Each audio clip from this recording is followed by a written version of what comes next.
अस्सलाम वालेकुम, कैसे हैं आप? ठीक हैं? आई होप कि आप ठीक होंगे। आज है जी तारीख़ 18 मार्च 2026। बात करते हैं क्रिप्टो मार्केट पे और क्रिप्टो मार्केट में होने वाले हैपन्स पे। और जैसे अभी आप सबको एक चीज़ का इंतज़ार है कि जो आपके कॉइन हैं वो कब क्लियर होंगे। आप सबको इंतज़ार है कि आपकी होल्डिंग कब क्लियर होनी है और अब आप चाहते हैं कि ये जो अभी मार्केट है ये कहाँ तक जाएगी।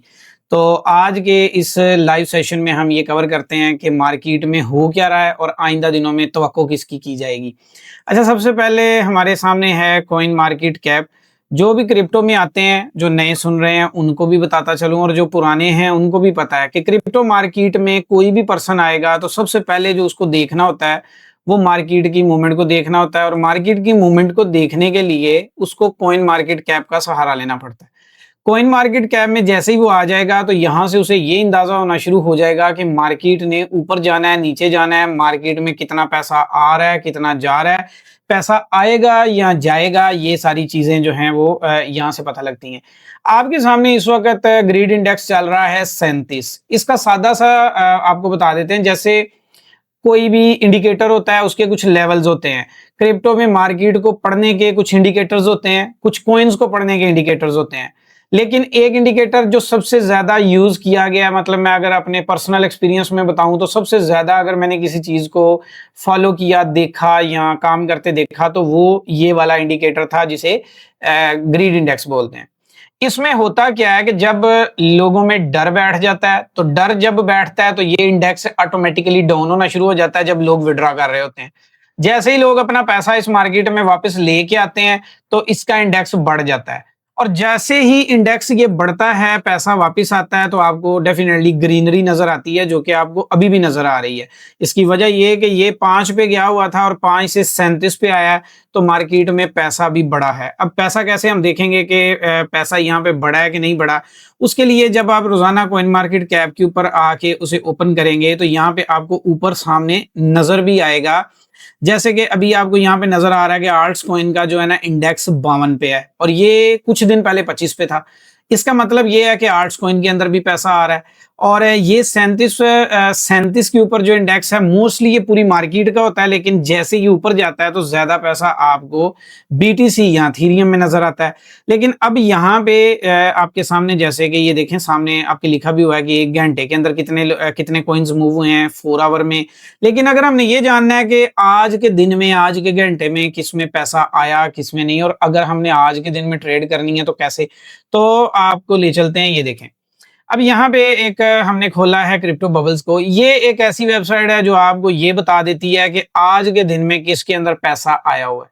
अब जैसे फॉर एग्जांपल मैं अगर ये चेक करना है कि 1 आवर के अंदर पिछले 1 घंटे में क्या सूरत हाल रही है, तो ये जो आपको कॉइन ग्रीन नजर आ रहे हैं जैसे कि JUP है, कुछ खास मूव नहीं किया लेकिन इसमें पैसा आया है। इसके बाद ये कास कॉइन है, TRX है, लेकिन कोई भी कॉइन ज्यादा 5% तक भी मूव नहीं कर सका। तो अगर हम डे के अंदर बात करते हैं तो डे में आपको पूरी मार्केट रेड नजर आ रही है और जो पैसा आया है वो आया है M कॉइन के अंदर, रिवर कॉइन के अंदर, साइरन कॉइन के अंदर, कास कॉइन के अंदर, यानी कि जो आपको ग्रीनरी नजर आ रही है। अब जैसे मैंने आपको लास्ट में पहले स्टार्ट में ही बता दिया है कि मार्केट के अंदर इंडेक्स इस वक्त सपोर्टेबल है, यानी 50 तक इंडेक्स ऐसा होता है कि यहाँ पे जाके मार्केट में डामाडोल कंडीशन हो जाती है। यानी कि ये वाला जो इंडेक्स आपको नजर आ रहा है ना, यहाँ पे ये 37 पे, तो ये इंडेक्स जब 50 पे पहुंच जाएगा तो आपको हर हाल में अपनी नीचे के लेवल की एंट्री इसको क्लोज करना ही होगा, अदरवाइज मार्केट अगेन डाउन की तरफ ही आती है। तो उसके बाद जैसे ये नीचे चला जाएगा तो उसमें आप उसमें दोबारा बाय करने के काबिल हो जाएंगे। अब यहाँ पे अगर हम देखते हैं कि यहाँ पे हमारे सामने काफी ज्यादा मुआद है। अब इसके अंदर देखें कि हमें आज के दिन में अगर पैसा बनाना है तो हमें डेफिनेटली उसी कॉइन में जाना है जिसमें मूवमेंट है, या फिर हमें उस कॉइन में जाना है कि जिसकी गिरावट ज्यादा है। तो यहाँ पे अब आपने अपने जो लकी कॉइन्स हैं, यानी जिनमें आपकी होल्डिंग है, आप कमेंट में बता दें कि आपका फेवरेट कॉइन इस मार्केट में कौन सा है, उस पर भी बात कर लेंगे। लेकिन अभी ये देखें, ये इतने सारे जो कॉइन है ना, इनमें आपने चुनना है कि आपका फेवरेट कॉइन कौन सा है। तो ये थोड़ा सा आपको ढूंढना पड़ेगा, या आपका जो फेवरेट है या उस दिन का जो सबसे लोएस्ट कॉइन है, मतलब लो पॉइंट के ऊपर जिसने वर्क किया है। जैसे ट्रम्प कॉइन है, ये 5% गिरा है, और कोई कॉइन ऐसा नहीं है। इना कॉइन है, ये भी 5% गिरा है। 7% नाइट कॉइन गिरा है और इसके अलावा आपको कोई भी दूसरा कॉइन ऐसा नहीं नजर आ रहा जिसकी गिरावट बड़ी हो। हाँ, आस्टर कॉइन एक नजर आ रहा है यहाँ पे, ये बड़ा सा 10% इसकी गिरावट हुई है। अब हम क्या करेंगे, फॉर एग्जांपल कि अगर हम डे ट्रेड करते हैं तो दो तरीके से तो हो सकती है। एक तरीका तो ये हो सकता है कि हम लूजर में वर्क करें, तो लूजर ये आस्टर है, 10% गिरावट हुई है, हम इसके चार्ट पे जाएंगे और जाके टेक्निकल एनालिसिस करेंगे और 5% का प्रॉफिट हम बुक कर लेंगे। लाइक अगर आज हम इसको 10% डाउन देख रहे हैं तो हो सकता है कल के दिन में ये 10% अप चला जाए, 7% चला जाए, 5% चला जाए। तो हम क्या करेंगे, हम इस कॉइन को यहां से अपने टेक्निकल पॉइंट के ऊपर बाय करेंगे, गिरावट यहां से देख ली, फिर बाय करेंगे और 1 से 2 दिन के अंदर हम 5-6% का प्रॉफिट लेके साइड पे हो जाएंगे। एक तो ये तरीका है। अब दूसरा तरीका ये है कि जैसे ये एम कॉइन है, जैसे ये सुयान कॉइन है, रिवर कॉइन है, इसमें क्योंकि इस वक्त पैसा है, मूवमेंट है, तो मूवमेंट के साथ हम पैसा कमा भी लेंगे। जो लोग इनमें फ्यूचर ट्रेड करते हैं डेफिनेटली वो इनको टेक्निकल एनालिसिस पे सेल की ट्रेड लगाएंगे। जो स्पॉट करते हैं वो इसके अंदर स्कैल्पिंग करेंगे और स्कैल्पिंग करके इसकी मूवमेंट से जो भी उनके डॉलर बनते हैं वो निकालेंगे। अच्छा, इसके बाद आ जाते हैं हम अगली चीज पे आ जाते हैं। वो है मार्केट में सबसे ज्यादा ट्रेड किया जाने वाला कॉइन जिसे बिटकॉइन कहते हैं। तो बिटकॉइन के ऊपर भी काफी ज्यादा क्वेश्चन है आजकल कि ये परफॉर्म क्यों नहीं कर रहा और ये ऊपर क्यों नहीं जा रहा, ये काफी अरसे से एक ही जगह पे क्यों है। तो इसका भी थोड़ा सा एनालिसिस यहाँ पे कर लेते हैं। तो अभी तो मैं ये वीक का चार्ट है, यहाँ पे हम डे का चार्ट ओपन कर लेते हैं। जो चीज समझने की है वो ये है कि ये एक पैटर्न है। एक पैटर्न आपको बना के मैं साइड पे पहले दिखाता हूँ कि एक पैटर्न किस टाइप का होता है, फिर आपको वहां से थोड़ी सी समझ आ जाएगी। ये देखिए, ये इस टाइप का ना एक पैटर्न होता है। ठहरे मैं इसको यहाँ से डिलीट करके मैं दोबारा से इसको डिजाइन करके आपको दिखाता हूँ। एक चार्ट होता है यूं जैसे ऊपर बना होता है, तो ये इस तरीके से ऊपर बनता है और बनने के बाद ये वाला जो लेवल है ना, ये इस तरह से ब्रेक होता है। अब जब ये ब्रेक हो जाता है तो ये यहां तक जाता है और उसके बाद ये अगेन यहाँ पे आ जाता है। ये बेसिकली अगर ट्रेडिंग लैंग्वेज में देखा जाए तो इसे लोअर लो बोला जाता है। फिर यहाँ पे जाता है तो उसके बाद अगेन से वो एक नया लो लगा लेता है। अब ये एक इस तरीके का चार्ट बनता है, मतलब कि जो यहां से अगर वो ब्रेक हुआ है तो इसी एरिया को टेस्ट करता है, अगर यहां से ब्रेक हुआ है तो उस एरिया को टेस्ट करता है। तो अभी हमने देखना है कि बिटकॉइन जो है वो अभी अपने किस वाले एंगल में चल रहा है, यानी कि जो बीटीसी में बना हुआ है वो क्या है। तो यहाँ पे हम बीटीसी का ये लाइव चार्ट हमने ये देखें डे के ऊपर हमने खोला हुआ है। तो डे के ऊपर अब हम देखते हैं कि डे में इसने वो कौन सी परफॉर्मेंस दी है। अब यहाँ पे इस वाले एरिया को पकड़ लेते हैं। ये देखें, ये यहाँ पे गिरा और ये वाली पोजीशन थी, रीटेस्टिंग इसने यहाँ पे कर ली हुई थी। उसके बाद अब इसका ये वाला जो लेवल है, ये लेवल यानी कि इस वाले लेवल के ऊपर यहाँ पे इसका जो रिट्रेसमेंट बनती है जो अभी तक नहीं हुई। तो यहाँ पे ये देखें कि यहाँ पे गिरा है और फिर ये है पॉइंट, और यहाँ पे ज्यादातर चांसेस ये वाले पॉइंट के हैं। और यहाँ ऊपर जाने के जो एरिया है वो 80 के 80 82 80 82 और 85 88 ये वाला जोन है जहां पर बीटीसी को जाना चाहिए। लेकिन बीटीसी तो अपने पैटर्न को फॉलो कर रहा है। अब जब आप इसमें ट्रेड करते हैं तो आपको एक चीज का साथ में देखना होता है कि इसका एनालिसिस आपने खुद से इस तरीके का करना है कि आपको किसी भी टाइप का प्रॉब्लम ना हो। जैसे कि अभी यहाँ पे मैं आपको दिखाता हूँ, ठहरे यहाँ पे कर लेते हैं। ये देखें, जो हम इसमें कोई भी पर्सन अगर ट्रेड कर रहा है तो जब यहाँ पे इस एरिया में था तो हमने इस एरिया को ड्रॉ करना था। इस एरिया को ड्रॉ किया तो हमें ये चीज क्लियर हो जाती है कि हमने ट्रेड यहाँ पे ये जो ऊपर का लेवल है यहाँ पे हम ट्रेड नहीं करेंगे और यहाँ पे ट्रेड नहीं करेंगे, और इस एरिया के अंदर जितना हम काम कर सकेंगे उतना करेंगे।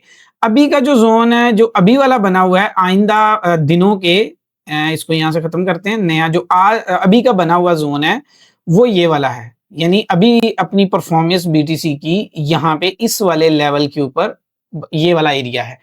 अब यहाँ पे अगर बीटीसी डाउन जाएगा, जो कि चांसेस ऐसे ही लग रहे हैं कि यहाँ से रिवर्स होता हुआ ही नजर आ रहा है, लेकिन थोड़े से अप जाने के बाद अब ये एरिया है जो रीटेस्ट होना है, और पहले ये एरिया बना था 2 महीने तकरीबन, और अब तकरीबन ये 40 दिन हो गए हैं, 40-45 दिन, तो ये वाला एरिया बना हुआ है और यहाँ पर आपको बाय भी अच्छा मिल रहा है, सेल भी, और यही एक जोन बना हुआ है। तो ये चीज़ भी आपने याद रखनी है कि अभी मार्केट का जो ट्रेंड चल रहा है वो सेल का ट्रेंड चल रहा है, और सेल के ट्रेंड के अंदर से निकलते हुए अभी थोड़ा सा टाइम लगेगा, और आपको इसी तरह डे वाइज जो हफ्ता 2 हफ्ते के जोन बनते हैं उसी में मार्केट में रहना है। अच्छा, इसके अलावा ये जो अभी सोलाना परफॉर्म कर रहा था, ये कुछ दिन पहले आपने देखा सोलाना की काफ़ी अच्छी परफॉर्मेंस जा रही थी, वो बेसिकली परफॉर्मेंस इसकी अपनी बर्थडे की वजह से थी, कुछ इवेंट थे और यहाँ पे सोलाना का बर्थडे भी आया था, तो बर्थडे पे तो आपको पता है कि फिर बंदा भी जो है ना खुश होता है, तो यहाँ पे उनकी टीम भी खुश है। अच्छा, इसके बाद हमारे पास जो है ना मेजर जो सबसे बड़ी चीज़ है, वो अक्सर मैं आपको अपनी वीडियोस में भी बताता रहता हूँ कि मार्केट के बहुत सारे कॉइन ऐसे हैं जो इस मार्केट में स्कैम कर रहे हैं, करने वाले हैं।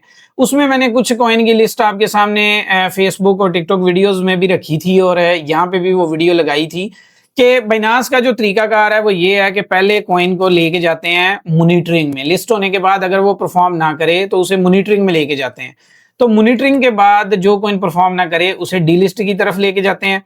जो कॉइन मॉनिटरिंग में चला जाता है उसके बाद बहुत कम चांसेस होते हैं कि मार्केट वहां से रिवर्स हो पाएगी।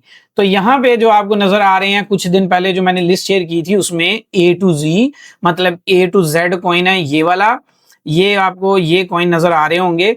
ये फोर्थ कॉइन होक coin, IDX, LRC, NTRN, RDNT, SXP, ये यकम 4 यानी कि मार्च की यकम को ये अप्रैल की यकम को ये डी लिस्ट हो जाएंगे, यानी यौम मजदूर के ऊपर ये डी लिस्ट हो जाएंगे। अब जिन लोगों का पैसा इस कॉइन में लगा हुआ है तो उनका पैसा डेफिनेटली डूब गया, क्योंकि ये जब बाइनेंस से डीलिस्ट हो जाएंगे तो एक बड़ी मार्केट से आउट हो जाएंगे, तो उसके बाद ये किसी काम के रहेंगे भी नहीं। तो चीज ये समझनी है आपने कि जब आप इस मार्केट में काम कर रहे हैं तो आपने इसको भी समझना है कि मार्केट में सिर्फ अंधाधुंध पैसा नहीं लगाना, आपने समझ के करना है, सीख के करना है, फिर जाके आपको कोई फायदा होगा। तो ये कॉइन से बच के रहना है, हर कॉइन में पैसा नहीं लगाना होता। कॉइन को कम से कम टेक्निकल और फंडामेंटली बुनियादों के ऊपर देखें, समझें, देन जाके आप डिसीजन लें, तो आपके लिए वो चीज़ फायदेमंद होगी। बाकी मार्केट में जो आइंदा दिन हैं, जो आने वाले कुछ महीने हैं वो अच्छे ही होंगे, लेकिन आने वाले जो चंद दिन हैं वो गिरावट के हो सकते हैं। और जो जैसे आपको अभी भी चार्ट पे नजर आ रहा है कि BTC 75 पे पहुंचा हुआ था, 75 से समथिंग ऊपर ही था, और वहां से अभी उसकी रिजेक्शन हुई है, जो कि एक नेचुरल है रिजेक्शन, और यहां से ये अगेन रिकवर करेगा, क्योंकि ये अपने थोड़ा थोड़ा छोटा छोटा जोन, लेकिन ओवरऑल जो जोन है वो 60 से 75 यानी इसी 15,000 की रेंज में है। तो अपने पास इस जोन में भी खरीदारी आप लॉन्ग टाइम के लिए करना चाहें तो कर सकते हैं। और एक जोन BTC और बनाएगा, ये टोटल 3 बनने हैं इसमें। एक जोन ये बना है और एक अभी ये बन रहा है, अभी कंप्लीट नहीं है, अभी इसमें 25-30 दिन इसी एरिया में 19-20 के फासले पे रहना है, और अभी एक जोन और बनेगा। टोटल 3 इस बीरिश ट्रेंड के अंदर BTC के जोन बनेंगे, टोटल 3। तो जब वो 3 कंप्लीट हो जाएंगे उसके बाद आप इसके अंदर कोई अच्छे की उम्मीद रख पाएंगे और फिर देख पाएंगे कि आगे क्या होने वाला है। तो बाकी चैनल को आपने सब्सक्राइब कर लेना है ताकि आपको इस तरह की न्यूज़ और ये अपडेट्स मिलती रहें। और शेड्यूल में आपको बता देता हूँ, हमारी हर जुमे को और हर सोमवार वाले दिन आपको ये वीडियो मिला करेगी, जिसमें हम मार्केट ओपन होते वक्त मार्केट में हफ्ता कैसा रहेगा वो डिस्कस करेंगे, मार्केट क्लोज होते वक्त ये डिस्कस करेंगे कि जो हमने मार्केट ओपन होते हुए डिस्कस किया था तो मार्केट क्लोज होते वक्त उसमें क्या सूरत हाल रही और अब अगला लाहे अमल क्या करना पड़ेगा। तो इस चैनल के साथ जुड़े रहिएगा। अभी के लिए इतना ही, थैंक यू।